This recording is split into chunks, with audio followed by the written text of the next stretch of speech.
আপনারা অনেকেই গতকাল থেকেই কয়েকটি প্রশ্ন করতেছিলেন খাদ্য অধিদপ্তর নিয়ে। মূলত খাদ্য অধিদপ্তরের অনেকেই নাকি অ্যাডমিট কার্ড পাইছে এবং পরীক্ষার ডেটও নাকি নির্দিষ্ট হয়ে গেছে। এ ধরনের অনেক কমেন্ট আমার ইউটিউব চ্যানেলের বিভিন্ন ভিডিওতে চলে আসতেছে। তো আমি ভাবলাম কি আজকে আপনাদের এই বিষয়টা ক্লিয়ার করি। দেখুন, অনলাইনে আমিও ঘাটাঘাটি করে যেটি দেখলাম সেটি হচ্ছে খাদ্য অধিদপ্তর নিয়ে মোটামুটি একটি মিসআন্ডারস্ট্যান্ডিং সৃষ্টি হয়েছে। এই মিসআন্ডারস্ট্যান্ডিংটি আসলেও সৃষ্টি হওয়ার পিছনে কিছু কারণ রয়েছে, সেই কারণগুলো সম্পর্কেও বলবো। এখন দেখে নিন আসলে এই ভিডিওতে আমরা কোন কোন বিষয়গুলো নিয়ে কথা বলবো। প্রথমত যে বিষয়টা নিয়ে কথা বলবো সেটা হচ্ছে, এক ভাই লিখেছে, স্যার খাদ্য মন্ত্রণালয় ও খাদ্য অধিদপ্তর কি একই? খুবই গুরুত্বপূর্ণ একটা প্রশ্ন। এর পরের প্রশ্ন হচ্ছে, ভাইয়া অনেকেই নাকি খাদ্য অধিদপ্তরের এডমিট পাইছে, আমি কেন পাচ্ছি না, প্লিজ জানাবেন, উপকৃত হব। এটা একটা কোশ্চেন। এর পরের কোশ্চেন হচ্ছে, খাদ্য অধিদপ্তরের পরীক্ষা কি আগামী 27শে এপ্রিল অনুষ্ঠিত হবে? দেখুন, এটা নির্দিষ্ট করে বলছে যে 27শে এপ্রিল অনুষ্ঠিত হবে কিনা, তার মানে সে অবশ্যই একটা সোর্স থেকে এই তথ্যটা পেয়েছে।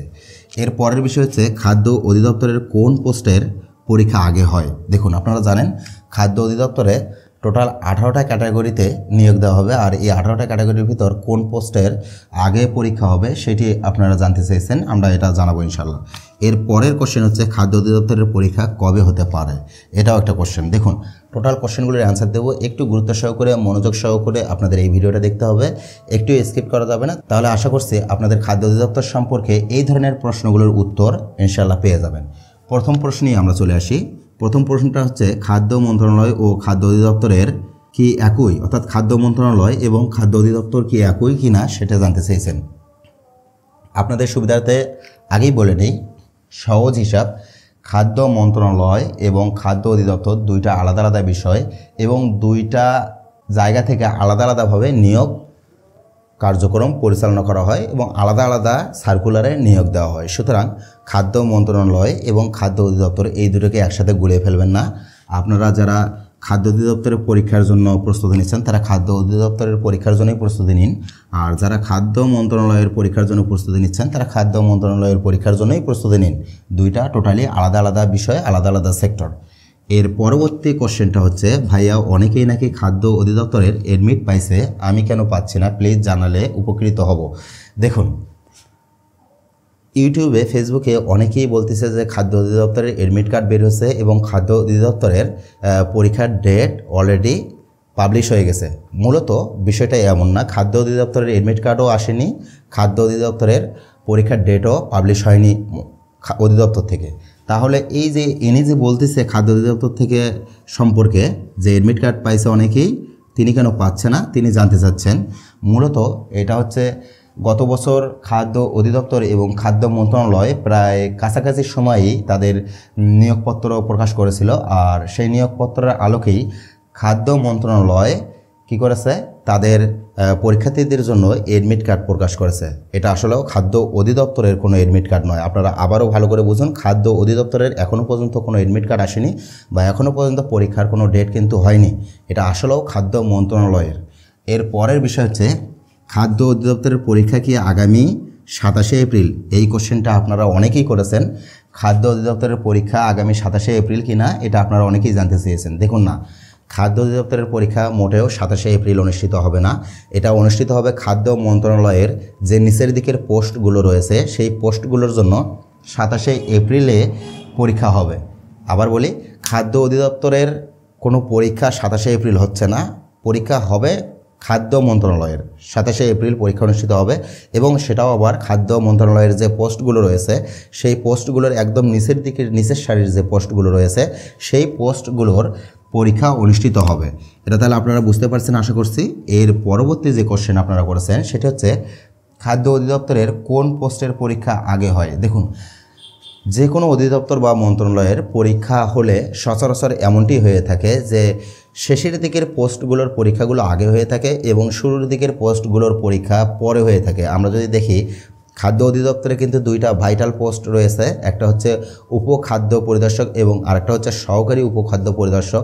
সহজ হিসাব, আগে অন্য পোস্টের পরীক্ষাগুলো নেওয়া হবে। তারপর সর্বশেষের দিকে গিয়ে সহকারী উপখাদ্য পরিদর্শক এবং উপখাদ্য পরিদর্শকের পরীক্ষা হবে। তার মানে এটা টোটালি সবার শেষে গিয়ে অনুষ্ঠিত হবে। সুতরাং সহকারী উপখাদ্য পরিদর্শক এবং উপখাদ্য পরিদর্শকে যারা আবেদন করেছেন তারা একটু হিউজ পরিমাণ সময় পাবেন অন্য যে ক্যাটাগরিতে নিয়োগ দেওয়া হবে তাদের তুলনায়।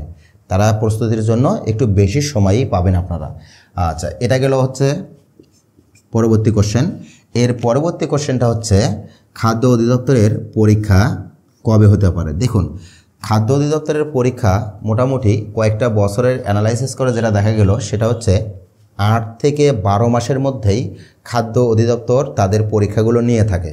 তো 8 থেকে 12 মাসের মধ্যে মানে এটা কিন্তু নির্দিষ্ট একটা ছোট্ট একটা স্পেসিফিক বিষয় নয়, অনেকটা গ্যাপ রয়েছে বা অনেকটা দ্রুত রয়েছে। 8 মাস কোথায় 12 মাস, তার মানে এখানে টোটালি 4 মাসের একটা গ্যাপ পাওয়া যাচ্ছে। সুতরাং এই গ্যাপটা কিন্তু নির্দিষ্ট করে বলাটা খুব মুশকিল। তবে আমরা যেটা পাচ্ছি বা আমরা বিভিন্ন তথ্য থেকে যে সোর্স থেকে যে তথ্যগুলো পাচ্ছি সেই তথ্যগুলো থেকে আমরা এটা অনুমান করতে পারি যে খাদ্য অধিদপ্তরের পরীক্ষাটা আগামী জুন জুলাই মাসের মধ্যেই অনুষ্ঠিত হতে পারে। দেখুন, এটা কিন্তু হইতে পারে, এটা নির্দিষ্ট নয়।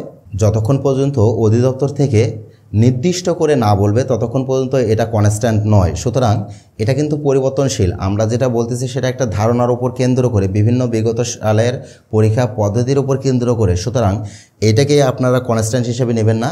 যতক্ষণ পর্যন্ত আপনারা সঠিক তথ্য না পাচ্ছেন ততক্ষণ পর্যন্ত বুঝবেন যে আসলেও ডেটটা প্রকাশিত হয়নি। ডেট সম্পর্কে বিভিন্ন ধরনের তথ্য অধিদপ্তর থেকে বিভিন্নভাবে আসলে কালেক্ট করা হয়, কিন্তু তাদের সর্বশেষ মিটিং না হওয়া পর্যন্ত নির্দিষ্ট করে আসলে বলতে পারবে না। আপনারা যদি একটু প্রাইমারির ক্ষেত্রে দেখেন, প্রাইমারির এরকম অনেকবার হয়েছে যে প্রাইমারির ঊর্ধ্বতন কর্মকর্তারা তারা বিভিন্ন সময় বিভিন্ন রকম ডেটের কথা বিভিন্ন পত্রিকায় বিভিন্ন অনলাইন মিডিয়ায় বলেছে, কিন্তু সেই সময়গুলোর মধ্যে কিন্তু তারা নিতে পারেনি। তাদের সর্বশেষ যে বোর্ড মিটিং আছে সেই বোর্ড মিটিংয়ের আলোকেই কিন্তু তারা পরীক্ষা নিয়েছে। সুতরাং এই সিস্টেমটাই এমন যে একটা আভাস দিয়ে রাখে যাতে করে স্টুডেন্টরা বা যারা চাকরি প্রত্যাশী আছে তারা প্রস্তুতিটা তাদের মতো করে নিতে থাকে।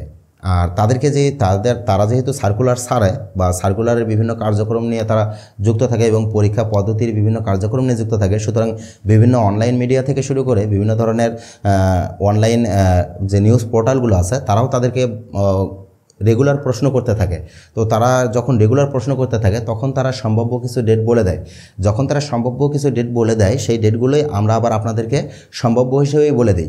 এখানে সবচেয়ে বড় কথা হচ্ছে আপনাকে বুঝতে হবে যে আমরা যে ডেটগুলো বলি সেই ডেটগুলো অবশ্যই ওখান থেকেই কোনো না কোনোভাবে আসে। তবে সেই ডেটগুলো কনস্ট্যান্ট বা ধ্রুবক নির্দিষ্ট হতে গেলে অবশ্যই তার জন্য সেই ডেটটা প্রকাশিত হতে হবে। তাদের মিটিংয়ে সেই বিষয়টা আলোচনা পরেই তারা এটা আসলে প্রকাশ করে থাকে।